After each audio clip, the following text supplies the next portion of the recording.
Yes. Entre-temps, ça fait... retour, ouais. Quoi, c'est le troisième épisode filmé là maintenant ? Troisième épisode filmé, Ouais. ça fait plaisir. Mm. Ça fait plaisir. On a un bon rythme et c'est la deuxième fois, je crois, qu'on a le plaisir d'avoir quelqu'un avec nous. Yeah, Samy Wallens. On rajoutera les applaudissements vraiment. en post. Donc du coup, oui, la plupart du temps, on dit c'est comme si on a l'habitude d'avoir des invités, mais ce n'est que la deuxième fois. Mais la première fois, justement, on a eu le plaisir d'avoir Marius, un ami à nous. Et là, maintenant, c'est la deuxième fois. Moi, je te connais un peu moins, mais en tout cas, Donna et toi, vous connaissez super bien. Très bien. Ouais. Donc du coup, voilà, c'est la deuxième personne qu'on connaît assez bien qu'on a chez nous. C'est clair, on va pas leurrer un peu les auditeurs ou... Non, on va pas dire... non. Samy, on connaît pas Ragonou. On va se vous voyez. Exact. Ah, ce serait bien, ça qu'on fasse tout un épisode de voyant. Non, on se connaît, Samy, on se connaît, on est bons potes, multiples casquettes, puisque moi, je t'ai rencontré, t'es toujours batteur, très bon batteur d'ailleurs. On a fait les jams, Live Music Café, Floréo, on va un peu shoot out les spots où on a été. Il y en a qui n'existent plus comme Live Music Café. Et tu te retrouves à la tête de Couleur Café. T'es à la tête de Couleur Café. Et on s'est dit, en vérité, déjà on partage le même bâtiment, pas les mêmes bureaux, mais le même bâtiment. Donc je me suis dit, c'est intéressant de faire un petit épisode tranquille sur les festivals et même la culture en général. Les concerts, puisque je pense que t'organises des concerts, donc t'es un fan de concerts, et en plus t'es musicien. Donc c'est cool. Donc on fait une pierre du coup. Les potes deviennent des invités. Tout simplement. Exact. Mais en plus, je crois que c'est l'année dernière, on avait déjà fait un épisode sur les festivals. Ouais. Alors, juste pour dire les choses, moi, j'ai pas été à blindé de festivals parce que déjà, j'aime pas les festivals. Donc, bien, toi. ouais, mais bon, c'est juste parce que c'est dehors et on est en Belgique, la météo, c'est un problème. Tu vas à un festival, il commence à pleuvoir, la logistique, c'est... Tu mets ton kawaii. Hein. Ouais, tu mets ton kawaii. Mais donc, du coup, j'ai pas été à beaucoup de festivals, mais par contre, Couleur Café, j'ai été l'année dernière. Ok. Et ce qui est cool, c'est que j'ai été avec ma famille, quoi. Donc j'ai deux enfants. Ok. Donc j'étais avec mes deux enfants et franchement, Pas mal. Hein. ouais, c'est pas mal du tout. Pas mal du tout. Il y avait tout prévu, il y avait les petits casques pour les enfants et tout ça là. Donc Tu les as voilà. trouvés. Ah oui, je les ai trouvés. Il y avait pas ça avant. Hein. Ça n'existait pas ça Ça fait avant. quelques Il y avait années qu'il y a c'était ça, les quand même. boules caisses quoi. On Ouais, c'est on vrai, mettait les- des boules caisses aux enfants ou alors même les Ouais. adultes me mettaient des boules caisses. Chaque fois ça évolue pour la santé Bah écoute, d'autrui. bon, j'avoue que j'ai une femme assez organisée, donc elle s'était renseignée avant, etc. On est arrivé à l'entrée, ils nous ont dit c'est là-bas. Donc ouais, non, et en plus il n'y avait pas de fil et tout, donc c'était assez rapide, c'était bien. Et donc voilà. Imagine, quoi. t'aurais pas dit, on nous a dit c'est là-bas, il allait contrôler. Ah ouais, T'as pas dit c'est c'est qui qui là-bas. t'a pas dit ça donc ouais, non, c'est bien, mais peut-être que je vais déjà enchaîner directement avec la première Ah bah question, ouais, c'est direct. que Couleur Café, je crois que ça existe déjà, ça existe déjà depuis blindé d'années. Des fois j'ai toujours envie de dire 30 ans moi. 30... 20? Ouais, si, 33 ans. 33 ans, bah voilà, parfait. Et donc du coup, moi j'ai dit que je suis allé avec ma famille, mais je sais pas si à la base c'était supposé être un festival justement ouvert à tout le monde, familial, etc. C'est comme ça que moi je l'ai ressenti. Mais est-ce que maintenant aussi dans l'organisation, est-ce que vous pensez aussi à ça, ou est-ce que c'est vraiment un festival bruxellois pour la musique et on ne pense pas forcément au fait que voilà, tout le monde de tout âge. Sur les âges, si, de manière générale, on essaye que les portes soient ouvertes à tous. Ouais. Et donc aussi aux enfants et aux familles. Déjà, il y a un truc, c'est que c'est gratuit pour les moins de 12 ans. Ouais. Merci. J'étais pas au courant ça au passage. J'étais pas au courant que c'est gratuit pour le On moment. demande la carte d'identité, hein, Donna. Ah ok. Ah, zut. Non, et puis oui, je crois il y a toujours eu cet esprit assez familial, etc. Et puis surtout, peut-être qu'on en parlera plus tard, mais je pense qu'on est un festival qui fait beaucoup d'efforts pour l'accueil du public et pour rendre le festival confortable pour les gens. Et ça le rend du coup aussi confortable pour des familles, pour des enfants, ce genre de choses. Sur des détails comme tu auras toujours une place où t'asseoir pour manger, il y aura toujours un truc où se poser, tu vois, voilà. Et il y a quand même, malgré qu'évidemment il y a plein de trucs, plein de scènes, etc., il y a quand même des espaces dans le parc qui restent un peu plus calmes et où tu peux aller t'asseoir tranquille, etc. Donc oui, on a toujours eu ce truc un peu de penser quand même que ça puisse être le festival où tu peux venir un peu faire la fête, mais être avec ta famille et que ce soit pas ghetto, et tu vois, voilà. Trop bien. D'ailleurs, ouais, c'est vrai que c'est maintenant c'est près de l'Atomium, c'est dans le parc. C'était pas toujours le cas, je crois. Avant, c'était Tour et Taxi. Taxi, ouais. Ouais. Mais j'ai jamais été à Tour et Et encore avant, au Hall de Scarbeck. Ouais, Ah ouais c'est vrai? Les 4 premières années, donc le premier était en 90, jusqu'en 94 c'était Wild de Scarbeck, Ouais. et puis jusqu'en 2016 à Tour et Taxi. Et pourquoi vous avez bougé à Tour et Taxi? Alors écoute, en 94 j'avais 4 ans pour rien te cacher, Ok. donc j'ai pas les raisons précises. Ok. Bah, après, bon, c'est peut-être pas une mauvaise chose, quoi, de changer de temps en temps de spot. C'est quoi? Ah, t'as pas été à celui de Tour et Taxi, j'allais te demander c'est quoi ton meilleur spot, mais je vais te le Non, demander à j'ai toi alors. malheureusement- Tu préfères. Mais je crois qu'il a Tour- pas été Tour au et Hall Taxi aussi. Tour et Taxi ou le parc. Ouais. J'en sais rien, Tour et Taxi, j'ai tellement de souvenirs, c'est un peu la nostalgie, machin, et maintenant c'est difficile à voir, mais à l'époque Tour et Taxi c'était encore un site un peu semi-abandonné, tu vois, machin, et ça avait une gueule de dingue, c'était trop beau ce truc, tu vois. Top. Et il y avait ce truc de festival dans la ville, tu vois. Ouais. Du Ouais, festival, Ouais, tu c'est voyais juste tous les à côté, bâtiments, quoi, machin, donc il y avait un truc un peu magique. Après maintenant, le parc où on est maintenant, je trouve qu'il est beaucoup plus agréable, beaucoup plus confortable. Ouais, clairement. Et le parc est super beau. Ouais. Et ça a créé aussi un nouveau truc dans le festival, c'est dans ce parc, il y a plein de petits espaces. Donc ça nous permet d'aménager plein de petits espaces différents, plutôt qu'à Tour et Taxi où c'était quand même une grande dalle, enfin tu vois, un grand truc plat, voilà. Donc non, les deux ont leur avantage, mais après moi j'ai plein de souvenirs, avec tu Tour vois, et là-bas. Taxi. Bah. Moi, j'ai pas fait beaucoup de couleurs café, sorry. J'ai Ouais. pas fait beaucoup de couleurs café, mais effectivement, j'ai préféré Tour et Taxi, mais de plus en plus, ça s'oublie vite, hein, on oublie vite aussi. Hein. Donc, une fois que tu arrives Ouais, bah ouais. dans le parc, quand il fait beau, c'est juste énorme. Hein. Il n'y a rien à dire. C'est vrai que le parc a ses avantages. Et en fait, c'est chacun les plus et moins, en fait. Et finalement, vu que tu oublies, on va pas revenir à Tour et Taxi, bah, tu prends les plus de l'Atomium et c'est top. Franchement, je kiffe. Mais justement, tu as toujours connu Tour et Taxi dans le cadre de l'organisation ou avant, c'était vraiment, tu viens aussi en tant que spectateur? Je suis venu beaucoup en tant que spectateur, mais moi ma première année j'ai commencé à bosser en 2016, où en 2016 j'ai commencé à, je vais dire, filer un coup de main pour la programmation, Ok. et j'ai créé le projet Niveau 4 dont on parlera ouais. peut-être en 2016. Ouais. Donc la dernière année de Tour et Taxi, c'est la première année où j'ai bossé vraiment pour le festival. Tu vois. Ah, ok. Ok, donc du coup, ouais, niveau organisation, tu as plus connu Ouais, tout le à fait. parc. Le parc, ouais. Ok. Mais niveau 4, bah, comme ça, on peut. On saute directement dans le sujet. C'était quoi l'envie? C'était de faire une. Parce que on a dit que c'était familial. J'ai l'impression qu'avant, c'était. Avant. J'ai l'impression que le festival représentait un peu beaucoup les musiques du monde. Je déteste ce terme. Voilà, on se comprend. Ça veut dire quoi, les musiques du Ouais. monde, en fait, tu vois? Je sais pas. C'est bizarre, c'est que tu sais pas vraiment le décrire parce que ça se décrit pas. Mais on peut en parler déjà, tu vois, il faut se rendre compte que Couleur Café ça a été créé en 90, Ouais. on était dans un autre contexte social et C'était- culturel ouais. qu'aujourd'hui. Et à l'époque, par exemple, amener un artiste, je sais pas, comme Youssou N'Dour ou comme Fela Kuti à Bruxelles, Mm. c'était révolutionnaire. Et à cette époque-là, on parlait encore de musique du monde. On parlait et pas de ce genre pays, choses. on parlait pas d'où venait l'artiste exactement, Si, pour le coup, de sa musique. si, pour le coup, Couleur Café, oui. Enfin, déjà Ouais, à oui, l'époque. oui. Mais je veux Ouais. dire, c'était hyper innovateur qu'un événement fasse venir des artistes d'Afrique, d'Amérique du Sud, à Bruxelles. Mhm. Et justement, la démarche là était très dans une, je sais pas, multiculturalité, etc. Mais des années 90, tu vois, je sais pas comment expliquer. Et quelque part, ça a ouvert des portes qui n'étaient pas ouvertes à l'époque. Nous, aujourd'hui, avec notre génération, on a un peu du mal à se rendre compte de ça, parce qu'on a Internet, on a machin, on a accès à tout. Mais les gens, en 90, si tu voulais voir Fela Kuti, tu pouvais acheter un vinyle ou tu pouvais attendre qu'ils viennent. Prendre un billet, aller prendre le voir l'avion dans- et aller au Nigeria, tu vois. ouais, exact. Donc, il y avait une démarche assez, tu vois, révolutionnaire, innovatrice, etc. Et puis, ça a évolué, jusqu'à un moment où, en fait, quelque part, voir des artistes du monde entier n'était plus du tout quelque chose de fou, enfin, tu vois, que voilà. Et qui correspond aussi, je pense, un peu à l'époque où on a commencé à dire que le terme musique du monde était un peu plus d'actualité. World Music, c'est incroyable ça. Et voilà, et aujourd'hui, je pense que en fait, Couleur Café, c'est un peu le fruit ou le résultat de cette époque, qui est qu'aujourd'hui, toutes ces portes-là, elles sont ouvertes et qu'on a accès à tout ça. Et c'est ça qui est génial, tu vois, et que nous, ça nous donne un terrain de jeu incroyable où on peut inviter des artistes de partout et on peut, enfin, tu vois. Bah, mais la l'état démarche d'esprit, est c'est la découverte en fait, finalement, toi. Oui. C'est ça l'état d'esprit. C'est ça, mais je veux dire que il y a une démarche qui, aujourd'hui, si tu la regardes avec des yeux de 2024, elle est un peu maladroite.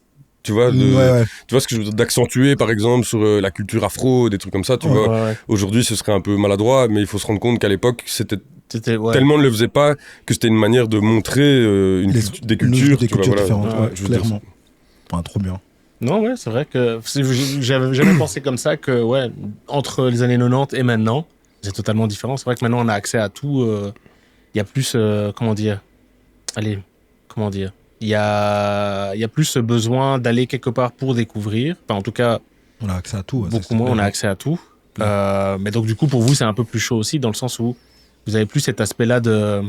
on a créé Couleur Café pour faire découvrir. Les gens ne viennent plus pour découvrir, mais est-ce qu'ils viennent alors pour voir des artistes? Quoique non, parce qu'ils viennent aussi, ils font aussi des tournées maintenant, tu vois.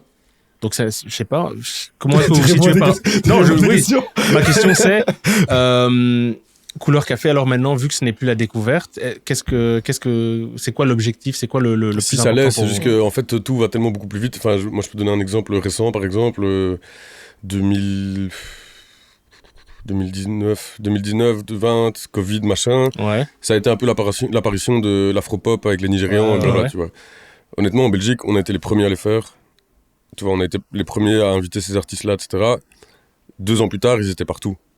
Donc, c'est vrai. Ouais, tu vois, c'est un côté où, et c'est ça que maintenant qu'on essaye ou que moi j'essaye de faire, c'est d'être un peu vif sur les découvertes, parce qu'aujourd'hui, t'as plus le temps, tu vois, je veux dire, et quelque part, parfois quand t'es le premier à faire ça et que l'année d'après tu vois que tout le monde le fait, il y a un truc de frustration à dire, vas-y, laissez-nous. Mais il y a une satisfaction. Mais il y a aussi un truc où tu te dis, voilà, je me disais bien que ça avait sa place dans le paysage culturel, etc., tu vois. Mais il y a ce côté aussi un peu, je veux dire DA ou recherche de talent, tu vois, tu vas regarder une tendance, tu dis c'est super cool, l'artiste tu veux le mettre en avant dans ton festival, les autres suivent, tant mieux en fait, j'ai envie de dire. Et la satisfaction c'est, j'ai quand même misé sur, parce que tu mises, hein, tu vois, il faut que sur ton line-up on prenne des billets pour aller voir ces artistes-là, donc qu'ils soient, qu'on ait envie d'aller les voir. Donc tu mises, mais la seule chose que tu retires, c'est la satisfaction. Tu devrais pas être frustré, c'est pas grave. Tant mieux si après il fait tous les festivals, non? Ouais, non, c'est vrai. Et d'ailleurs, je me rappelle d'un truc, c'est... On aime bien garder des trucs pour nous dire. C'est normal, je crois aussi. Mais je me rappelle d'il y a quelques années, justement, je crois que c'est quand Rema est venu. Pas venu d'ailleurs. Non, il est pas venu. Il est pas venu. Non, il a annulé 1 heure avant le concert. Il était au My Festival où j'ai été, donc juste l'épisode. Oui, exactement. Mais je me rappelle que tu faisais on t'avait croisé au centre et t'étais en train de distribuer je crois que des flyers, c'était des stickers. Des stickers. Et il y avait Rema dessus. Ouais. Et justement, je crois que je me suis fait la réflexion, mais je sais pas si je t'ai dit aussi, Rema et tout. Et à l'époque, c'est vrai qu'il était pas du tout connu, quoi. Pas du tout. En tout il cas, venait à peine de faire son Colors, si je dis pas de bêtises, ouais. Donc du coup, c'est vrai qu'il y a quand même des noms comme ça où vous êtes un peu les premiers, mais là maintenant, là où je peux comprendre la frustration, c'est imagine si un plus gros festival, on va dire, qui est connu mondialement, invite ce genre d'artiste après vous. Je crois qu'il s'accapare un peu toute la gloire en disant, tu vois. Alors que mais après c'est pas le bon mot, c'est peut-être il faut l'expliquer plus dans un contexte où forcément entre festivals, quand on est en train de faire une programmation, un line-up, etc., il y a une concurrence. On se bat un peu pour avoir les artistes.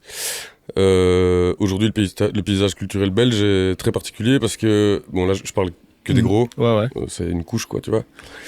Je peux dire tous, ou en tout cas 95% de tous les gros festivals de au moins notre taille, voire plus gros, sont tous affiliés à soit une multinationale, une agence de booking, ce genre de choses. Donc il y a une surpuissance, et donc il y a une espèce de concurrence un peu déloyale, où donc moi quand je suis arrivé et que j'ai commencé à faire réellement la programmation du festival, c'est quelque chose que j'ai décidé, je me suis dit que je voulais plus me battre contre ça, parce que pour moi c'était un combat perdu d'avance, parce qu'il y avait trop d'enjeux auxquels, tu vois, nous pour le rappeler, déjà on est une SBL et on est 100% indépendant, et économiquement et politiquement, et etc. Tu vois. Et donc je me suis tout de suite mis dans un truc en me dire ok, mais il faut trouver notre spécificité, tu vois. Et donc par exemple dans les genres de musique, tu vois, on fait par exemple pas mal de reggae. En Belgique il y a 2 festivals qui font du reggae, c'est nous, Reggae Kill, tu vois. Et donc par exemple ça en a fait partie, l'afropop, les machins, la nouvelle vague de tout ce qui se passe en Afrique aujourd'hui, etc. C'est quelque chose que les gens, en tout cas en Belgique, ne regardaient pas encore, et on était les premiers à le regarder, etc. Le problème c'est que du coup une fois que, là par exemple, tu prends un exemple comme Rema, ben voilà, la première fois qu'il est venu, c'était innovant, machin, l'année d'après, Pâques, ça tombe dans cette sphère dont je te parle, de multinationales, agence de booking, blablabla, machin, et du coup, tu n'y as plus accès. Parce qu'en fait, on te prive de cet artiste parce que parce qu'il est devenu intéressant, du coup. Et peut-être que la frustration, elle peut naître à cet endroit-là. C'est de te dire que on s'était mis avec quelque chose qui nous allait bien et on se dit, tu vois, et là je parle pas d'un artiste, hein, même d'un genre, tu vois, et puis que d'un coup ça fait genre tout un genre entier est enlevé, et du coup tu recommences à devoir te battre. C'est chaud ça. Au niveau concurrence avec des gens là où 2 ans avant, ben il y avait tu vois, t'avais plus de liberté, etc. Tu vois, donc voilà, c'est plus ce côté-là, tu vois, qui est parfois un peu fatigant. Et maintenant justement pour retomber sur niveau 4. C'est des initiatives comme ça peut-être qui te permettent de mettre ta patte. Bah, nous, en tout cas, avec le festival, on essaye de plus en plus d'affiner notre ligne directrice et que le message, que ce qu'on veut faire soit de plus en plus clair et d'avoir une identité de plus en plus claire pour pouvoir être un peu en marge de ce qui se fait. Et je pense que niveau 4, on en fait partie. Tu vois, ça montre en tout cas qu'on fait des choses différemment. On peut en parler plus tard. Par exemple, on fait un projet, tu vois, avec Kabola, avec Eli et tout ça, machin. Voilà, bien sûr. Il y a des choses qu'on produit, tu vois, nous-mêmes. Voilà. On fait découvrir beaucoup de groupes aussi, tu vois, locaux ou internationaux. Ça donne beaucoup d'espoir aussi aux artistes. Parce qu'il y a la proposition pour le public, mais ça donne l'espoir aux artistes de se dire... il y a une étape quand je commence ma carrière, il y a une étape si j'arrive à une certaine étape de notoriété où je peux passer sans que tout soit barricadé ou qu'il y ait un plafond de verre où je peux pas atteindre couleur café. Non, s'il y a une bonne proposition, vos yeux, vous êtes là pour voir ces artistes-là. C'est intéressant aussi. J'ai fait un constat là récemment que j'ai trouvé chouette parce qu'en plus c'était pas du tout genre volontaire, c'est par la force des choses. C'est que, on peut parler de niveau 4 après, mais en gros il y a beaucoup d'artistes qui sont passés par là. Et cette année-ci, j'ai compté sur les scènes principales, les 3 scènes principales du festival. On a 7 artistes qui sont programmés et qui ont fait un jour niveau 4. Tu vois, donc il y a une évolution. Et donc, dans l'histoire, etc., je trouvais ça super cool de me dire, en fait, ces gens avec qui on a fait un projet à un moment, après, ils ont fait leur carrière, blablabla, machin. Et puis, ils se retrouvent sur une scène du festival à proposer leurs concerts, etc. Donc, voilà, tout ce côté-là, je trouve que c'est super cool, tu vois. Non, mais ça, c'est un truc aussi qui est probablement propre à vous. Enfin, je sais pas si les autres festivals font ça aussi, tu vois. Mais en tout cas, moi, quand j'ai été, c'était sympa parce que, bon, déjà, de 1, j'ai vraiment pas fait attention au line-up. J'ai pas choisi mon jour spécifiquement par rapport aux gens qui viennent et tout. Et il y a vraiment eu ces moments-là où, je connais pas. C'est pas mal du tout. Et moi, j'aime bien découvrir, donc, d'abord la personne en live et puis après, aller l'écouter, le mettre dans ma rotation. Plutôt que le contraire, découvrir sur Spotify et puis le voir en concert et être déçu parce que je l'ai vu en concert et c'était pas bien. mais donc du coup là j'ai eu pas mal d'artistes où justement même j'ai pas forcément été là-bas mais j'étais un peu à distance et donc j'entendais, je fais c'est pas mal, regardez le nom et ça c'était sympa. Et puis après il y a aussi ce mélange de gros titres, de gros noms qui sont aussi là et qui permettent justement de rassembler tout le monde. Et ok, on a tous nos petits artistes comme ça qu'on apprécie ou qu'on découvre, mais il y a quand même ces gros noms-là où on peut tous se rassembler. Moi, le jour où j'ai été, c'était Taiki. Moi, personnellement, j'aime beaucoup. Mais donc, du coup, tu voyais tout le monde, des gens de différents âges, qui venaient un peu de partout, qui venaient ensemble, tu vois. Donc ça, c'était cool. Je trouve aussi que les artistes, ils soignent de plus en plus leur passage en festival. Ah, c'est pas toujours le cas, ça? J'ai en tout cas dans mon imaginaire, ou si peut-être que je me trompe, que des artistes ils donnaient pas tout en festival et qu'ils attendaient leur booking en salle de concert pour faire un super setup, super scénographie, faire des meilleures performances. Et j'ai l'impression que maintenant on prend de plus en plus, les gros artistes prennent de plus en plus au sérieux les festivals et ils font vraiment des gros shows. J'ai l'impression que c'était pas comme ça avant. Je me trompe ou si je peux dire, je trouve que c'est une vision très rap. Ah, peut-être. Parce que, voilà, moi, c'est peut-être un défaut professionnel, mais je suis très attentif aux bons concerts et aux bonnes propositions. Et si tu regardes un peu, il y a que dans le rap que les mecs se foutent de la gueule du monde et ils viennent faire n'importe quoi sur scène. Ça n'existe pas dans une autre musique, tu vois. On va se faire des ennemis, j'adore. Moi, j'attends qu'on me donne des exemples avec plaisir. Mais je veux dire, tu vois, en tout cas, à ce niveau-là de foutage de gueule, tu vois, je pense qu'il y a que dans le rap. Et il y a eu une grosse période comme ça. J'ai l'impression, et je pense que c'est peut-être ça. Je pense qu'il y a un peu un truc où le rap est devenu la pop de maintenant, ça on le sait depuis longtemps, mais l'industrie musicale a peut-être mis du temps à le comprendre.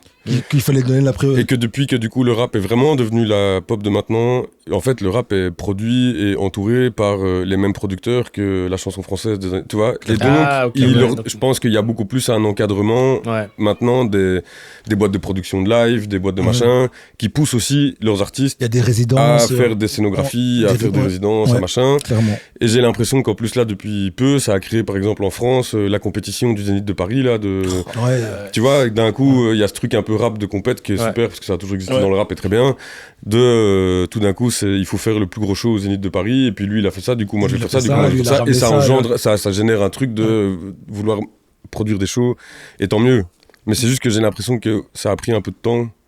Et oui et non, parce qu'en fait au début du rap les gars ils avaient ce truc là de vouloir se battre sur scène, etc. Et puis il y a eu un creux ou bien ils attendaient juste d'être en salle pour donner quelque chose, ce côté confiné. Là t'arrives en général en scène de festival, t'as un public qui avertit et puis un public qui te connaît pas, et tu rappes pour ton public averti, ou alors tu chantes pour ton public averti, puis après le reste tu dis ils suivront mais maintenant il y a vraiment quelque chose qui se passe, et en plus de ça je vois même le niveau 4 c'est préparé, c'est pas un MC qui arrive à tour de rôle et ils font un truc, il y a quelque chose de préparé, il y a quelque chose qui donne envie, tu te dis il y a du spectacle, et en plus tu vois que ces artistes là ils vont garder cette essence là pour le reproduire seul. Ça c'est trop bien ça. Et mais justement j'avais dit un truc tout à l'heure quand on était en bas, est-ce que aussi le fait que les festivals deviennent de plus en plus importants pour les artistes, parce que bon c'est une grosse saison, il y a pas mal de dates qui sont alignées pour eux, que ce soit en Europe, enfin les différents continents. Vu que c'est plus d'argent pour eux aussi, peut-être qu'ils prennent ça plus au sérieux. Et vu que maintenant, il y a de plus en plus de rappeurs qui font des festivals aussi, peut-être qu'ils se disent, bon, ok, au final, c'était un petit truc par-ci par-là, une petite date par-ci par-là. Maintenant, c'est vraiment une saison entière. Peut-être qu'on doit prendre ça au sérieux, tu vois.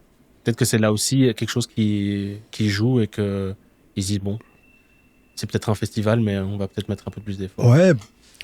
Financièrement, les artistes prennent parfois, en général, jusqu'à 2 fois le cachet dans une salle. C'est exactement ce que je voulais. Donc, oui, ils comprennent vite qu'une tournée de festival, c'est pas si mal, quoi. Ouais, non, d'office. Mais même les cachets, je pense pas que c'était des gros cachets comme ça en festoche, non? Avant. Ça a toujours été des gros cachets. Maintenant ou avant? Avant. Ah oui, non, mais c'est devenu un délire pas possible. C'est la plus grosse inflation du monde, quoi. Enfin, tu vois. C'est hallucinant. Moi, je vois d'année en année, les prix font des fois, je sais pas combien, et c'est incompréhensible. J'allais dire, c'est dû à quoi? Parce que comme tu dis que c'est incompréhensible. T'as une petite idée de pourquoi les cachets sont aussi big en festival plutôt qu'en salle? Oui, déjà à l'époque, ça a daté parce qu'à un moment, ils ont arrêté de vendre des disques, donc ils ont commencé à comprendre que c'était en live qu'ils allaient gagner leur argent. Donc ça, c'était un premier truc. Effectivement. Et puis après ça, c'est juste qu'aujourd'hui aussi, là par exemple, on est dans un pays où je pense qu'on est le pays au monde où il y a le plus de festivals par habitant, mais même il y a de plus en plus de festivals, il y a de plus en plus de concurrence, il y a de plus en plus aussi comme je disais, de ces grosses agences, etc., qui ont leurs propres événements, il y en a partout, et du coup c'est un phénomène de concurrence, en fait, c'est facile, t'es américain, tu veux faire tourner une tournée en Europe, je te dis, toi tu mets combien, 10 000, ok, toi tu mets combien, 20, il a mis 20, ben je mets 25, ok, et toi au Danemark tu mets combien, 40, il a mis 40, et blablabla, et puis en 2 semaines, ton cachet il est passé de 10 000 à 60, et tu vois, et en fait, toi au début t'as demandé vous voulez combien pour le concert, ils te disent on veut 10 000, et puis 2 semaines après on te rappelle en disant désolé c'est 60 minimum, tu vois, et tu dis mais il s'est passé quoi entre temps, tu vois, t'as pas vendu plus de... Enfin, t'as pas fait... tu vois, il s'est rien passé, tu vois. Mais il y avait eu cette anecdote avec Ice Spice, qui, donc son titre à Munch a pété, et donc elle a refusé, donc elle était programmée pour des festivals, et d'un coup ils ont tout refusé, ils ont refait tous les contrats pour passer dans ces festivals avec le prix qui avait quadruplé, ou c'est pas plus, quoi. Mais ce qui est fou, par exemple, c'est, je vais peut-être pas donner de chiffres, mais je prends des artistes même, tu vois, dans le reggae par exemple, genre Chronix. Nous on l'a eu en 2018, et c'est l'année où il avait sorti son album, qui est d'ailleurs le dernier album qu'il a sorti. Eh ben, cette année-ci, on a failli l'avoir. Il voulait 10 fois le cachet qu'on a payé. Enfin, son prix était devenu 10 fois le cachet qu'il a payé en 2018, alors qu'il n'a pas sorti un clip ni rien. Donc, sur base de quoi, toi? Ça veut dire qu'il ne s'est rien passé dans sa carrière, mais il veut être payé 10 fois le prix. Ouais, mais il joue. Et peut-être que la setlist est la même qu'il avait fait en 2018. Et ça a fait x10. C'est pas rien, tu vois, genre, sur des grosses sommes. Donc, tu vois, c'est. Ouais, il a pas fait d'album, il a fait des singles. Mais sa carrière s'est pas transformée non plus, tu vois. Pas du tout, même. Ouais. Mais justement, alors en tant que festival, comment est-ce que vous gérez ce genre de situation? Parce qu'à un moment donné, tu l'as dit, vous êtes totalement indépendant, donc il y a ce, comment dire, cette réflexion aussi de rentabilité qu'il y a derrière, tu vois. Ouais. Donc, on mise sur d'autres trucs, sur proposer des concerts de qualité, proposer des artistes un peu plus rares. Enfin, je sais pas, cette année, on a Ferregola, un artiste congolais qui vient jouer chez nous. Moi, je l'ai jamais vu à Bruxelles et je pense que le public de Ferregola, il est trop chaud de venir le voir à Couleur Café. Ouais. Qu'on refuse les cachets qui sont excessifs pour nous. À un moment donné, vous voulez dire. Ah ouais, non, on a une limite. Ouais. Et moi, c'est aussi même un espèce de délire duquel j'essaie de pas trop faire partie. J'ai pas envie de faire partie de ça. Et voilà, je sais pas, et on propose plein de styles musicaux différents, on touche plein de communautés différentes. Je pense qu'il y a un aspect quand même assez particulier de Couleur Café, c'est que si tu viens chez nous, tu verras quand même que le public est très mélangé, et contrairement à d'autres festivals quand même, je pense. En tout cas, on a cette chance. Et c'est clairement la programmation qui le génère aussi, tu vois. J'aime bien ces petites crottes. Et le fait et BX, parce que voilà, on est à Bruxelles, on est attaché à Bruxelles. L'autre jour, j'ai un pote, il m'a dit, j'ai regardé la programmation de Couleur Café, il me dit, j'ai l'impression que t'as fait une programmation pour les Bruxellois, tu vois. Il y a un truc comme ça, c'est genre. Et moi, tu vois, ça me fait kiffer de voir que ça. Et ça marche bien, donc c'est ça qui est cool, tu vois. Mais c'est bien parce que ça représente aussi comment, culturellement, Bruxelles s'élève aussi de ouf dans sur plein d'aspects. Et donc, c'est bien d'avoir on a un endroit, un festival, un événement qui vraiment rassemble. C'est vraiment cette émulation, c'est bien ça, toi. Et niveau visiteurs, niveau chiffres, il y a la majorité, je suppose que c'est des Bruxellois, mais il y a quand même une grosse proportion de personnes qui viennent d'en dehors de la Belgique. Non. On a beaucoup de néerlandophones. C'est ça que j'allais dire, ouais, il y a beaucoup de néerlandophones, ouais. On a beaucoup de néerlandophones. Alors là, pourquoi ? Il faudrait leur demander. Je pense aussi qu'il y a je pense aussi qu'il y a de plus en plus de Flamands qui viennent à Bruxelles. Les néerlandophones aiment bien Bruxelles, hein. Tu vois, de plus en plus. Ils s'installent vraiment. Les jeunes et tout machin, j'ai l'impression qu'ils viennent de plus en plus à Bruxelles, tu vois. Non, mais ça, déjà avec l'AB aussi, on a déjà. Ouais, et puis s'il y a rien à faire, je sais pas pourquoi. Mais l'AB, c'est flamand. Ouais, mais bon, toi, c'est la Bruxelles, bourse. c'est le centre. Tout le monde est bienvenu partout. Ouais, c'est ça. T'as pas besoin de parler flamand pour aller à la bite.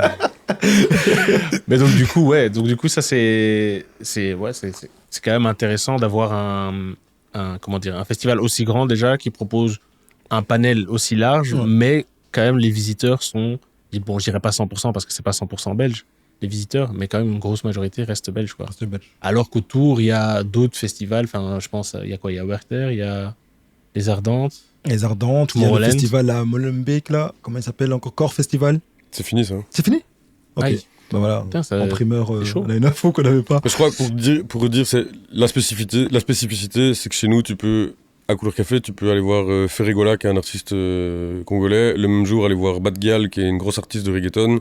Tu peux voir Briang, qui est un rappeur, poète flamand, qui parle dans son dialecte que personne pas beaucoup de gens comprennent. Et tu peux aller voir le même jour Compota de Mañana, qui est un groupe de salsa, et Action Bronson, tu vois. Ouais. Et voilà, tu vois, voilà. Il y a un lion invisible. Avec Lila Ike qui fait du reggae, machin, et ça, tous les artistes que j'ai cités, c'est le même jour. Et voilà, il y a un truc très divers, j'en sais rien, un peu éclaté, tu vois. Ok. Bah non, ça c'est vrai d'office.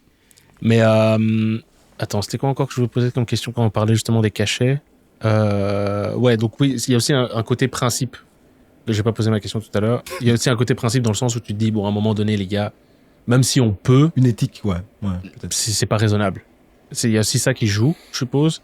Et est-ce qu'à un moment donné, vous êtes aussi déjà retrouvé dans une situation où tous les artistes où vous avez fait la première approche ont sorti des chiffres incroyables, et donc du coup, là, à un moment donné, il faut aussi avancer sur la programmation, et vous êtes dit, bon... Des craquages. Ouais, voilà. On a fait des craquages. Ok. Et oh non, c'est tout ce que je voulais savoir. Des craquages rentables ou pas? C'est surtout ça. Je sais pas, c'est difficile à dire. On a fait des craquages, on a fait Lauryn Hill. Mais bon, c'était un peu un rêve aussi, je crois. C'est un kiff, hein.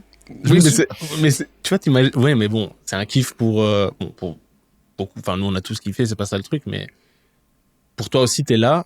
Est-ce qu'il n'y a pas aussi ce côté, et tu peux dire si je peux pas, enfin, si tu veux pas répondre à cette question, mais est-ce Tu me que posais comme question, toi. il y a aussi ce côté où genre, je le fais pour moi, tu vois?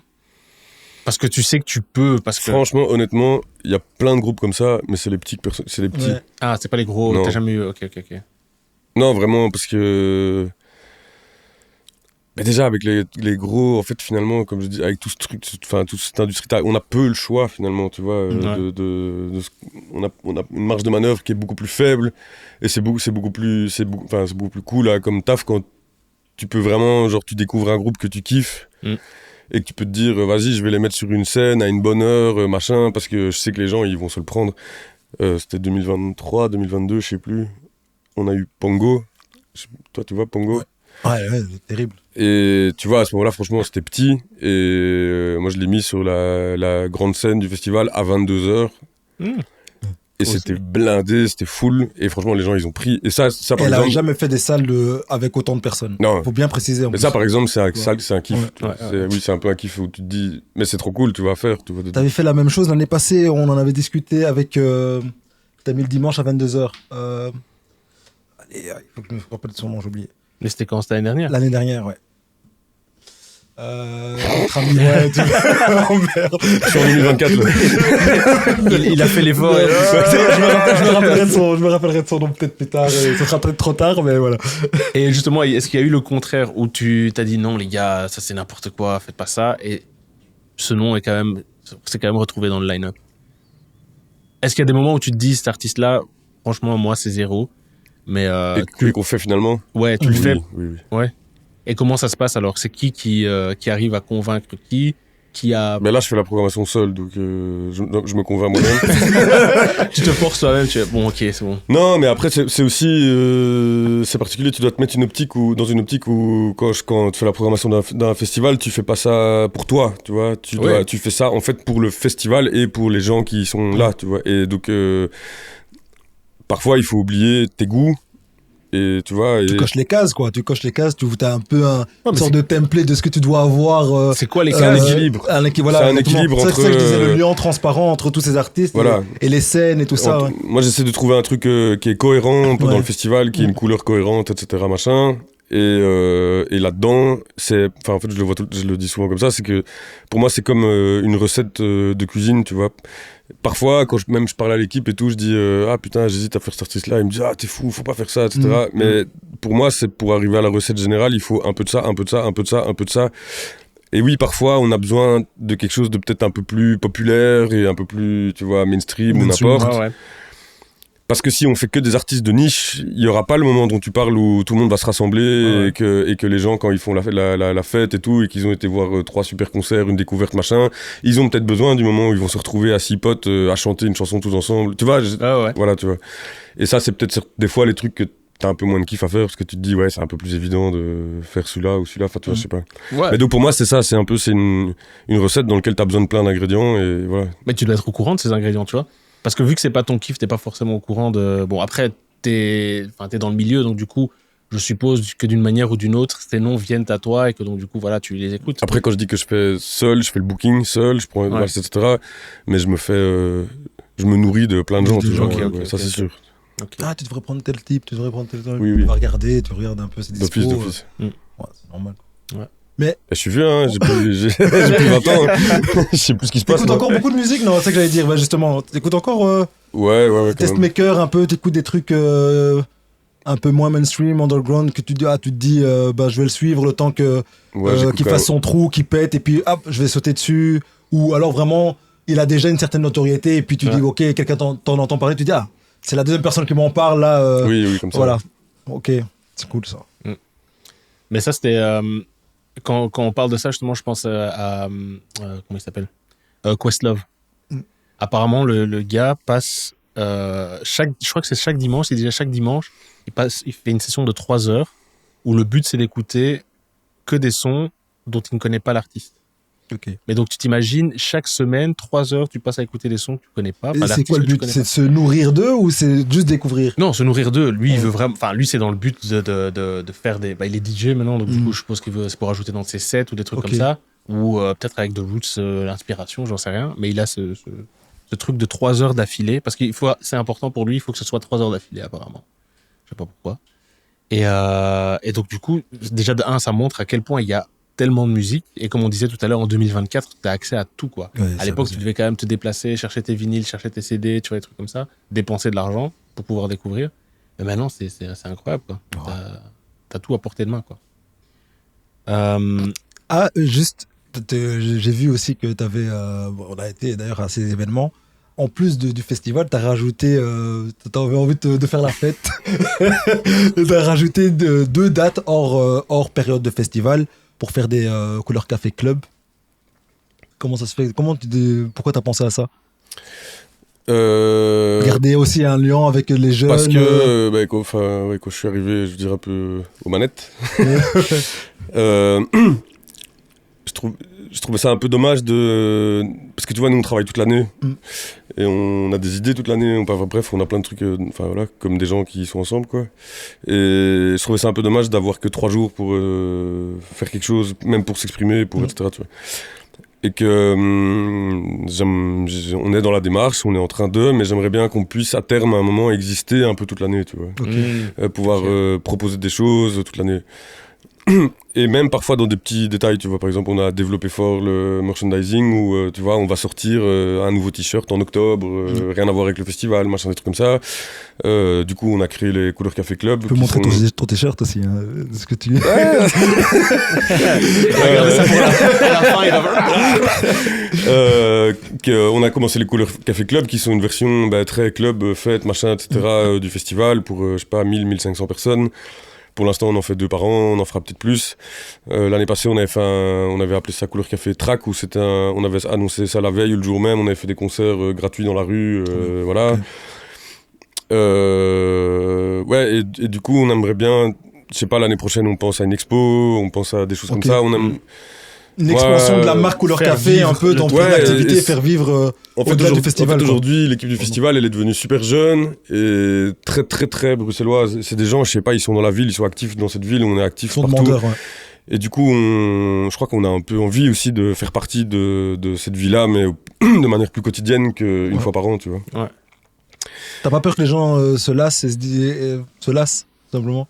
Tu vois, d'avoir ce rendez-vous festival qui est un peu ce côté rare et d'augmenter en fait cette offre. Mais allez, je vais aussi répondre comme tout à l'heure à ta question en disant mais comme c'est une offre différente, c'est un côté beaucoup plus festif, beaucoup plus restreint et plus fête que voir des concerts et rester immobile.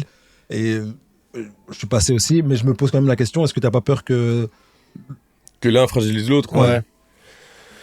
Peut-être. Non, j'en sais rien.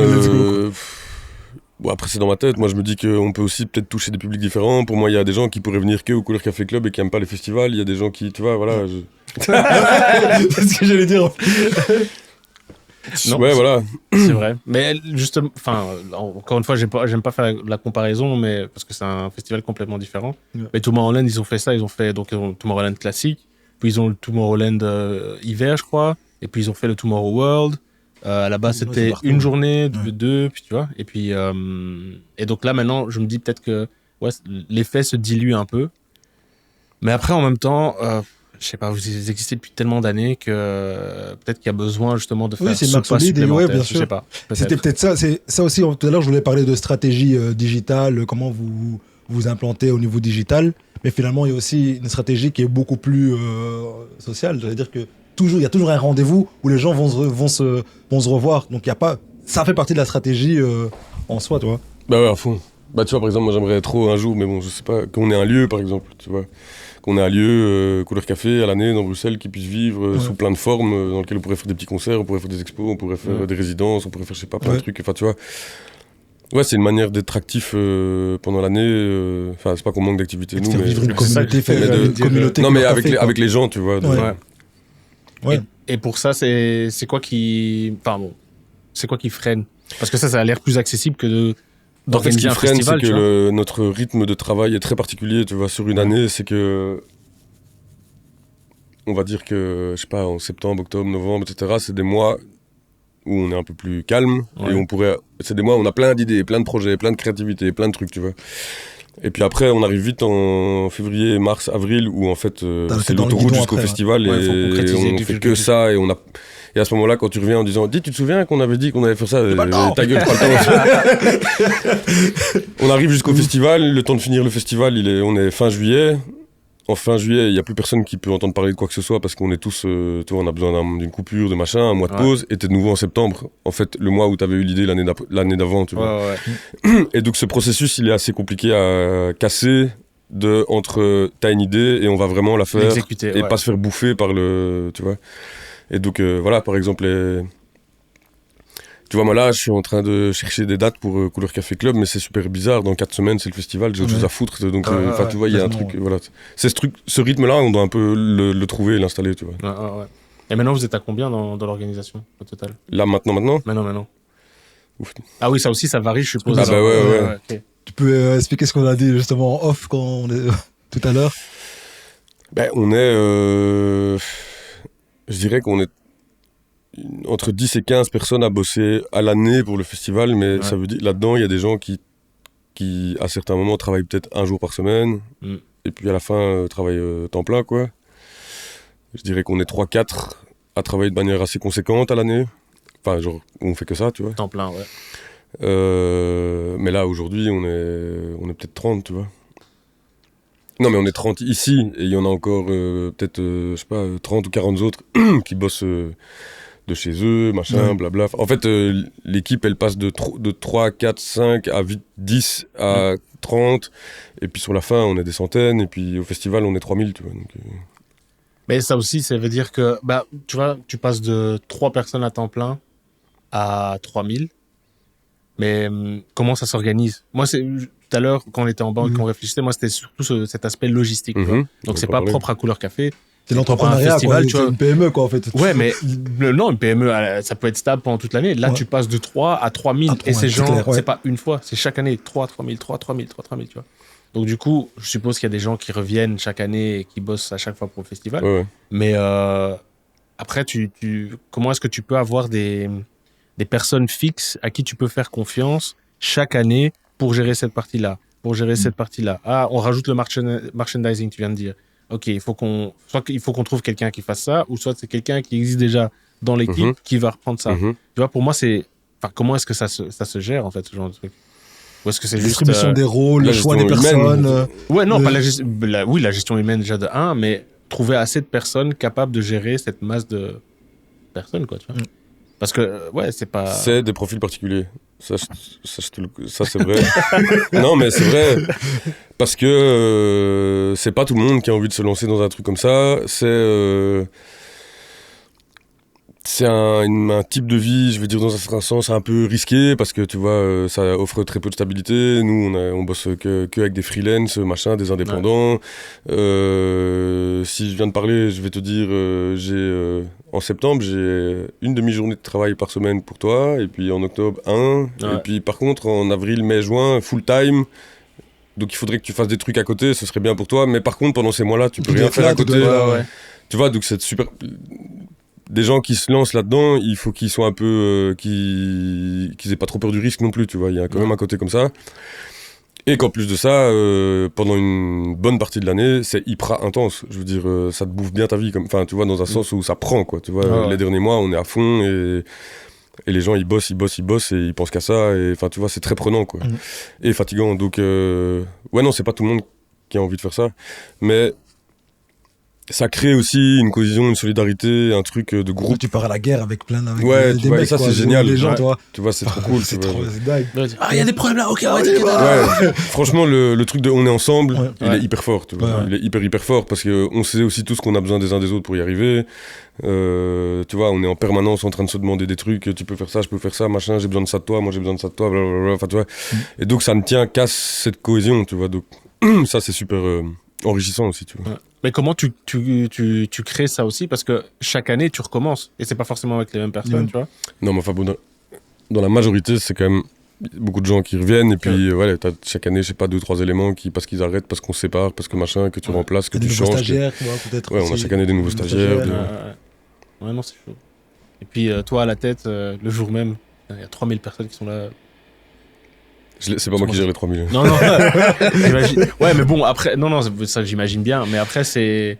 Moi, en vrai, au festival, je suis bien. Hein. Moi, tant qu'il n'y a pas Ah. de problème, gérer l'affaire. Ok, d'office, il y a des problèmes, non? D'office, il y a des Il y problèmes. a toujours des Ok, problèmes. ouais, voilà. Ah ouais, ça. Et t'as pas un. Imagine, ouais, si je dois te demander le plus gros problème que t'as pu avoir depuis Qu'on a que- eu. Ouais. Non, Ou que tu as en ce moment, j'en sais rien, peut-être que c'est le plus gros problème que tu as ou aujourd'hui. mes craintes. Crainte et problème que tu as déjà eu. Moi, j'allais dire une coupure de courant, mais tu vois, mais. Oui, après coupure du courant, ce sera jamais tout le festival. Ce Ouais. sera peut-être une scène, un coin, un machin. Les toilettes ont explosé. Il y a plus de. Mais franchement, tu dis ça, mais genre. L'année passée, par exemple, le dimanche, donc le dernier jour du festival, à un moment, j'ai eu un appel genre ah, c'est la merde, il y a plus de PQ, il y a plus de PQ, il y a plus de PQ. Ah ouais, urgence B.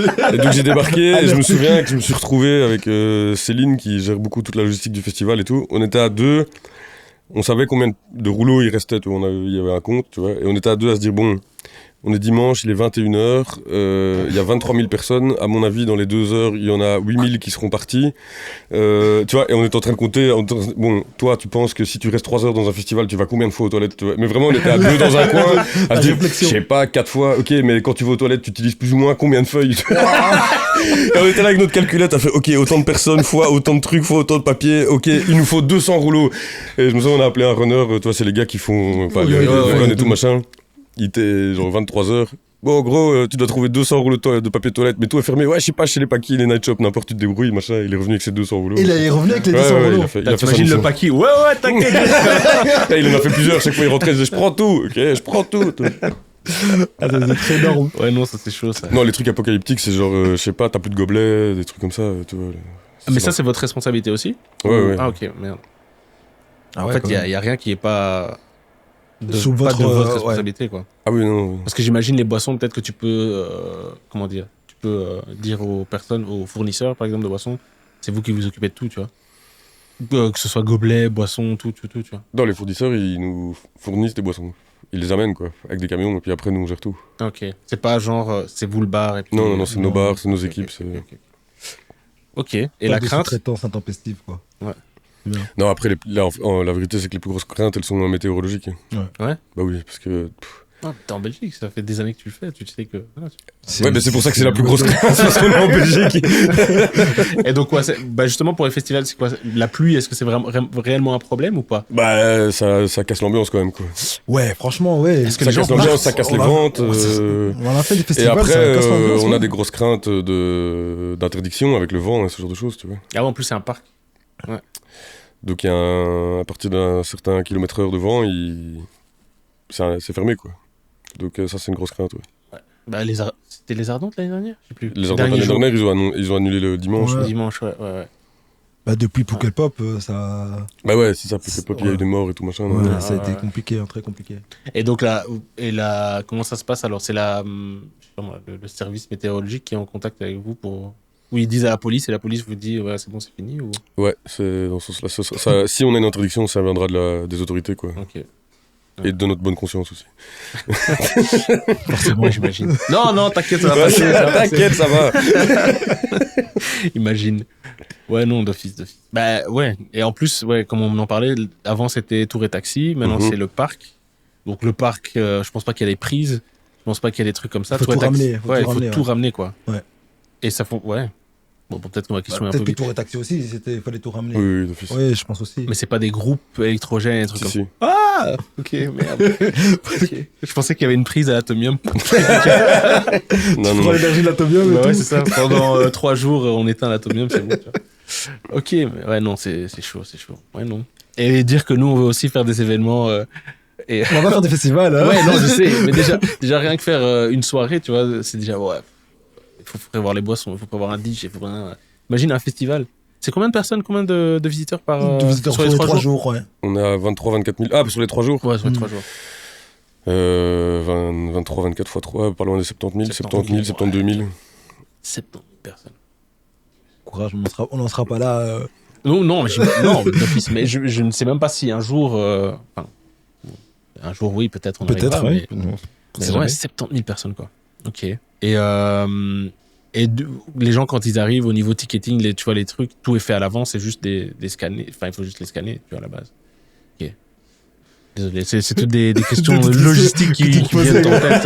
Le gars va dans le détail. Ouais, c'est ça, quoi. Bah, tu vois, le nombre de camions qui doivent arriver. C'est quoi? C'est parce que c'est énorme, tu te poses autant de questions, tu te dis, ben. Ouais, c'est énorme. Et puis, tu vois, j'imagine toujours, rien que tu vois, les supermarchés, tu vois, en heure de pointe, les caisses, full fil, etc. Tu vois, là, c'est la même chose, mais t'as 70 000 personnes, tu vois. Ouais. 70 000 personnes qui probablement viennent boire en même temps entre 2 concerts. Ils vont manger entre 2 concerts, ouais. Manger entre 2 ouais. Ouais, tu vois, des trucs comme ça, tu vois. C'est chaud.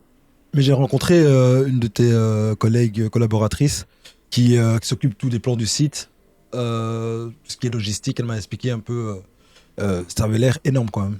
Ça a l'air d'un un sacré foutoir. Ouais. C'est franchement toute une réflexion derrière sur comment les gens, rien que Le flux de. peut-être le temps que les gens doivent sortir une fois que ça termine un concert, ou le passage à un concert à un autre et tout.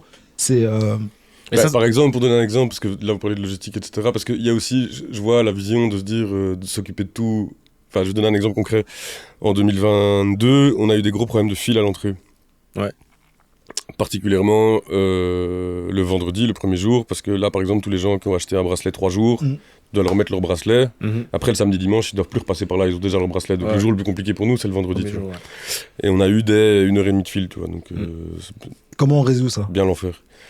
Et donc, moi, c'était un de mes premiers trucs l'année passée, je voulais absolument pallier à ce problème. Tu vois. Donc là, par exemple, on était 2. On a réinventé tout le système d'entrée, si tu veux, genre en se disant, ok, les gens, tu vois, déjà on a voulu scinder à 2 endroits la fouille et la pose du bracelet, en se disant que d'abord tu vas scanner ton bracelet, tu reçois ton bracelet et après il y a une espèce de zone tampon où tu dois pas encore aller à la fouille, tu peux. Enfin bref, on a réinventé tout le système et en se disant, ok, le scanning des tickets, on va le faire là. On a été regarder nos chiffres de l'année d'avant en se disant, ok, on sait qu'on scanne un ticket tous les X secondes, donc il faut, pour scanner 25 000 personnes, il faut autant de guichets pour pouvoir scanner. Et voilà, regarder les heures de pointe, c'est compter, on a compté le nombre de personnes que tu mets dans un métro, c'est 900 personnes, comme tu le sais. Et que tu peux te dire qu'à ton heure de pointe, t'as un métro qui arrive toutes les 5 minutes, donc déjà rien qu'en métro, t'as 900 personnes qui arrivent toutes les 5 minutes, plus bref, tu vois, et on a fait tous ces comptes-là pour compter le nombre de guichets qu'il fallait, et puis voilà, puis mettre réfléchir au flux, la fouille, le truc, les machins, enfin bref. On a un peu conçu le truc. Après ça, je veux dire, on a par exemple toute une équipe qui est interne au festival qui s'occupe de la sécu et de la fouille, et donc nous, on leur dit, cette année, pour la fouille, ce sera là, il faut autant de couloirs, il faut machin, blablabla, et puis ils s'occupent de ça, tu vois. Pour les guichets, on a les gens, chez nous on appelle l'infrastructure, c'est un peu tous les gens qui mettent tout ce qui est infrastructure en place. Ben, on leur dit, voilà, on sait qu'on a besoin de 24 guichets à cet endroit-là, et eux font en sorte de louer des cabines, les disposer, faire venir les fournisseurs, machin, etc., etc. On sait qu'on a besoin de autant de personnes qui travaillent dans les cabines, ben, on a une personne qui recrute, etc. Ben voilà, il faut que tu trouves 24 personnes qui bossent de telle heure à telle heure, enfin tu vois. Et après le travail, il dégouline, enfin il se répartit sur l'équipe, et puis jusqu'aux gens qui le mettent en place sur place, tu vois, jusqu'aux techniciens, jusqu'au mec qui vient installer le wifi, internet, blabla, tu vois. Donc tout sujet du festival, souvent, se passe comme ça. C'est que, tu vois, tu vas pointer un problème, réfléchir à comment tu peux le voir autrement, et puis après... voilà, tu vois. Okay, donc, oui, je peux comprendre que c'est très impressionnant dans la vision générale, mais il faut savoir que, enfin, tu vois, que tout ça est réparti entre énormément de gens, tu vois. Ouais, mais tu dois faire confiance au fait que ça va se répartir organiquement, on va dire, comme ça, tu vois. Mais, ouais. Et après, t'as le camping aussi. Il y a un camping aussi. On a un non camping, ouais, Il y a avec un 5000 camping personnes. Ouais. Et tu vois, des gens qui arrivent en voiture, mais je vais mettre ma tente. On a un camping, ouais. Chaud. C'est pas toi qui dois le faire, hein. J'ai l'impression que t'as le poids ça du te truc. Non, mais c'est ça le Il a le poids du truc. Moi, je m'imagine à ta place, je serais là en train de penser. Bon, moi, je serais en train de penser à tout ce qui pourrait ne pas aller, tu vois. Ah oui, bah oui. Oh non. Mais non, c'est. tu vois. Mais. Tu dors pas en fait pendant 3 jours. Je vais pas parler à ta place, mais je sais qu'on pense tout le temps. Je pense que tout le temps, tu dois ne pas dormir en pensant à qu'est-ce qui pourrait ne pas aller. Tu vois. Donc, dans l'état dans lequel tu es, je pense que t'as été dans cet état, mais qu'à force de refaire des choses, et par exemple, ben, on a fait quelque chose, ça n'a pas fonctionné, on le refait et ça fonctionne, Ouais. ben, c'est quelque chose que tu t'es plus stressé par rapport à ça. Oui, parce Tu qu'il y a vois aussi tout ce qui fonctionne. Tu vois. Exactement. Tu vois. Et on sait tout ce qui. Enfin, voilà. Donc.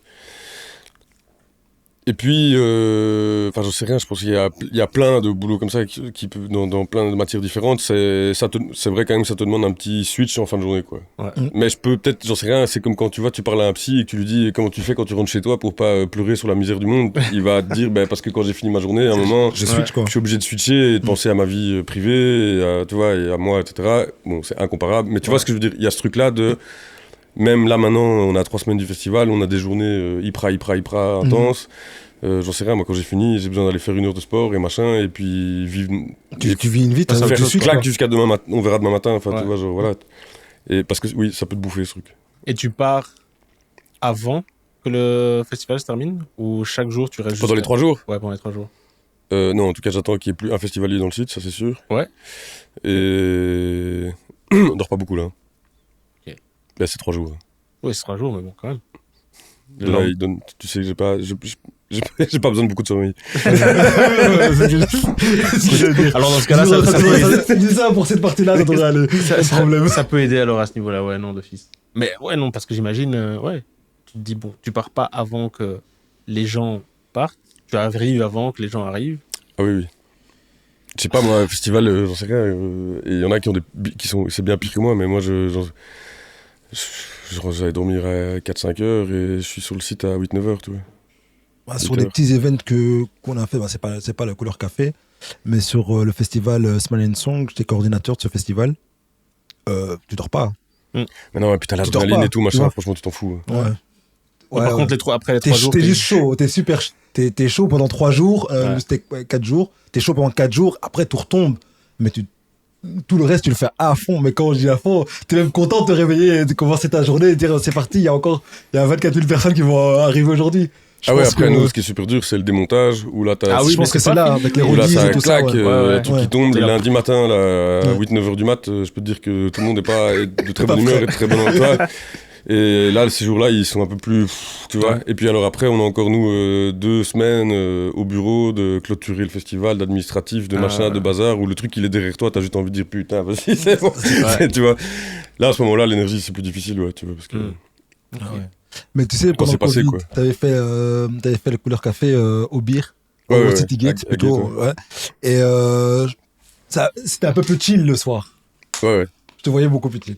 Tu m'envoies des messages, on est là, on est en train de chiller, viens, tout, c'était beaucoup plus, Oui, mais c'est beaucoup petit. Donc tout était un peu différent. Tu préfères cette ambiance-là ou tu préfères quand même le feu? c'est entre les deux C'est événements, c'est incomparable. incomparable. Ça c'est vrai. C'est incomparable. Mais après, il y a un phénomène, c'est que il y a quelqu'un qui me disait ça il y a pas longtemps, il me disait en fait c'est comme si vous chaque année vous ouvriez un resto ou un bar, vous l'ouvrez 3 jours et vous le refermez et Ouais. l'année d'après vous faites un nouveau, tu vois. Ouais. Et il y a ce truc là. Et par exemple à Gate, on avait fait 2 week-ends de 4 jours, tu vois, City Ouais. Gate, tu vois. Et en fait le plus dur et le plus stressant, c'est de mettre le truc en place. Une fois qu'il a tourné 1 jour, 2 jours, il va tourner 3 Il va jours, 4 tourner. jours, 5 jours, Ouais, 6 c'est jours. T'auras des problèmes au jour J qu'il va falloir résoudre, mais tu sais que ton truc tourne. Et du coup, si tu fais un événement plus long, ben, une fois que tu as fait la première soirée, la deuxième soirée, que ça s'est bien passé, ben, a priori, les autres soirées, ça va aller. Ouais, c'est clair. Et donc, tu es plus tranquille, tu vois. Là, tout est mis en place, Voilà, tous les tu trucs. vois. Ouais. Ouais. Là où à Couleur Café, ben, voilà, le vendredi, les 3 jours, ils font. Tu vois, ça passe comme ça, Ça tu vois. passe juste comme ça. Ouais, ouais. Tu te reposes une semaine après. Sans blague. Plus d'appels. Laissez-moi tranquille. Mais et maintenant, là maintenant, je crois que ça fait quoi? Ça fait un peu plus d'une heure, je crois. Ouais. qu'on- Il a dit qu'il devait partir à 30. Ah ouais, presque 1 heure. Ça Donc, va, du ça va. coup, ben, je voudrais pas qu'on passe à côté de l'occasion. Si toi, tu devrais partager quelque chose sur la scène culturelle, sur la musique maintenant, en Belgique, qu'est-ce qui manque, qu'est-ce que la scène a besoin, en fait, en ce moment? Vu que toi, t'es en plein milieu, quoi, tu vois. Qu'est-ce que la scène a besoin? Ouais. En gros, c'est quoi l'avenir? Alors aussi, c'est bien aussi de rajouter. Est-ce que tu fais des choses à côté que tu veux développer avec Couleur Café? Et c'est quoi l'avenir pour les festivals ou pour ton festival? En plus de sa question, très large, vaste. Je pense qu'il y a un côté économique dans la culture où il y a beaucoup de gens qui font de l'argent avec ça. Et que c'est très bien, ça peut exister, etc. Mais malheureusement, dans notre pays, il y a très peu de gens qui ont accès à ça. Et que j'ai l'impression qu'il y a de moins en moins de gens qui font ça par passion, par amour ou pour défendre quelque chose, tu vois. Et ça crée un truc où les gens prennent de moins en moins de risques, où les gens sont un peu frileux, se réconfortent dans des endroits qui savent peut-être rentables, etc. Ouais.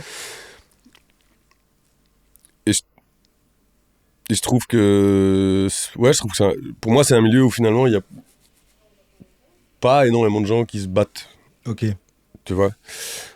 Et les... Je sais pas, c'est difficile à expliquer. Pour un artiste qui veut se développer, etc., franchement, c'est chaud, quoi. C'est chaud de trouver la porte sur laquelle tu dois toquer pour que derrière, il y ait quelqu'un qui dise « Viens, vas-y, je vais vraiment t'aider. » Ah ouais, donc t'as besoin de ces profils-là qui prennent des risques et qui sont prêts à aider ces gens. Enfin, pour ouvrir les portes, il y a besoin de ouais, tu vois, j'ai l'impression que si t'es artiste maintenant, que t'as un projet à défendre, etc., franchement, c'est abusé. On te demande de tout faire tout seul. Tu dois faire ta communication toi-même. Tu dois avoir, si t'as pas autant de followers, il y a personne qui te regarde. Tu dois faire tes photos, tu dois machin. On te demande d'avoir un personnage, un storytelling, un machin, un bazar. Alors que ton putain de métier, c'est d'être dans un studio et faire de la musique. Faire de la musique. À la base, t'es juste un musicien. Mais là, on parle beaucoup de cet artiste entrepreneur, mais en fait, c'est pas totalement juste. Mais le résultat de ça, c'est que les gens qu'on écoute, c'est des entrepreneurs et plus des artistes. Exactement. Tu vois clairement. Et c'est ça le résultat, c'est qu'aujourd'hui, les gens qui pètent et blablabla et tout ce discours, etc., en fait, c'est des mecs qui ont le cerveau câblé et qui sont entrepreneurs, qui font de l'entrepreneuriat. Mais derrière ça, il y a des millions de types qui font de la musique super et qui n'ont pas accès à ces tu vois, formatés pour faire tout ce truc, quoi. Et je trouve que enfin, je parle pas d'autres pays parce que j'en sais rien, mais en Belgique, je trouve que le milieu, en tout cas, est très frileux par rapport à ça et qu'il n'y a pas beaucoup d'encadrement et qu'il n'y a pas beaucoup de, tu vois. Et c'est drôle parce que juste il y a 2 secondes, on disait, en tout cas, moi, je disais qu'effectivement, Bruxelles, il y a un certain engouement sur la culture et ça grossit de plus en plus. Mais par contre, les institutions sont très frileuses, quand même. Mais tu vois, à Bruxelles, enfin, je veux dire, nous, on peut parler en vieux. On a connu quand même... On a connu Bruxelles où il y avait des concerts tous les jours, dans le centre, dans les bars, dans les trucs culturels, tout ça, il y avait que des concerts. On allait dans les... Et enfin, comme tu disais, je suis musicien, etc. Il y a des moments, il y a les plus jeunes où je jouais tous les soirs dans les bars de Bruxelles. C'est bien, on était ensemble, machin. Clairement. Ça n'existe plus. Et ça n'existe plus pourquoi ? Parce que le politique a décidé dès qu'il y a un petit peu de bruit et qu'un voisin appelle, il faut fermer l'endroit, machin. Enfin, en gros, dès que les gens s'amusent, c'est pas bien, tu vois. Dès qu'il se passe quelque chose de social, de culturel, etc., il faut l'arrêter. Enfin, et dans l'autre sens, il faut montrer les artistes, et, tu vois, mais les artistes qu'on montre, c'est Damso, Angèle et machin. Et tout ça est pas cohérent parce que il faut les suivants, il faut machin. Et si tu veux avoir les têtes de liste, il faut avoir un vivier et un terreau qui fonctionne bien et qui marche bien.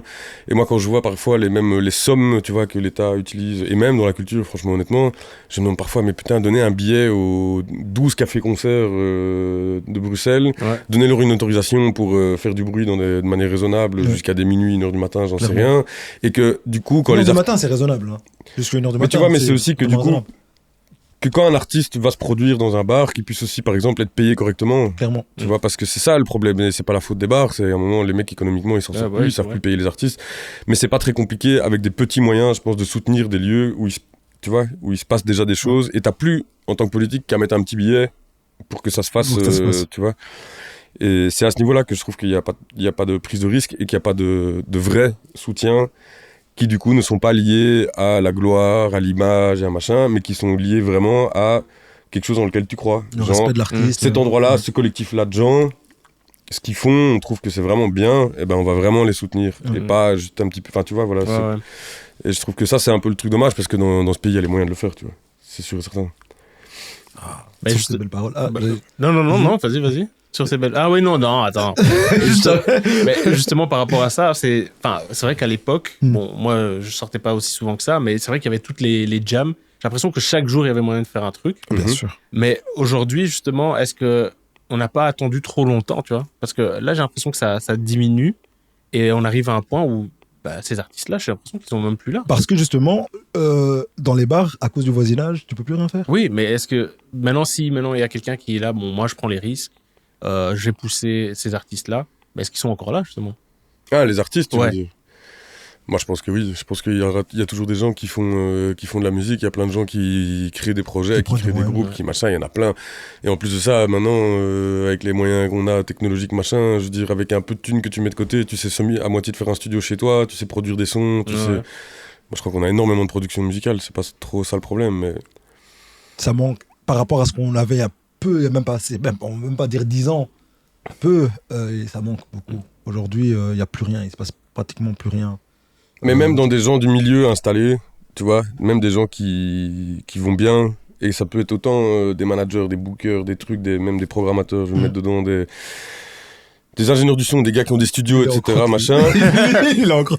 Non, mais tu vois, je trouve je vois très peu de gens qui se disent, putain, le petit là, Il est talentueux. il est talentueux, Ouais. Qu'est-ce qu'on viens fait au studio, Ouais. gratuit, je vais te faire, on Projet va faire 4 sons produire, ensemble. ouais. Et le mec qui est manager en disant, tu sais quoi, vas-y, pendant 1 an, moi je vais bosser pour toi, on va se battre parce que ce que tu vaux, ça vaut la peine, et on va faire des trucs. Et tu vas faire des dates, tu vas faire des concerts, tu Et vas voilà, tu vois, mesurer au public. et ouais. on se bat un peu pour quelque chose parce qu'on y croit. Et cet Il y en esprit-là, a pas beaucoup. moi j'ai l'impression Oui, qu'il non. s'évapore un peu, tu vois. Ok. Et ben bon, pour pas terminer sur une note négative. Ouais, désolé, je suis désolé. On fallait pas qu'on pose cette question-là. Ouais, c'est vrai. On aurait dû commencer par ça, en fait. Franchement. Mais c'est vrai que j'allais pas dire, je trouve que tout est génial dans la culture. Mais tant Non, mieux, mais tant mieux. On est là, on n'est pas là pour ouais. C'est vrai. pas le monde des bisounours, autant refléter les vraies idées de chacun.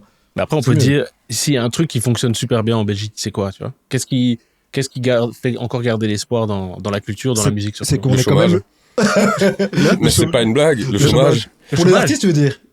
Pour les artistes, c'est pour tout le monde. On a une chance dans ce pays qui existe dans très peu de pays du monde, c'est que Ouais. quand t'as quand même accès à un truc où si tu dis j'ai envie de développer mon projet personnel qui puisse être sortir un album C'est ou clair. devenir ma sœur ou j'en Tu sais peux. rien, Ouais. on connaît les trucs et astuces et on peut avoir tu vois un financement de l'État qui te paye pendant X temps. X temps pour. Ou peut-être tu pourras développer ton activité et je veux dire il faut même pas aller dans le tiers-monde, tu vas aux États-Unis, ça n'existe pas. C'est clair.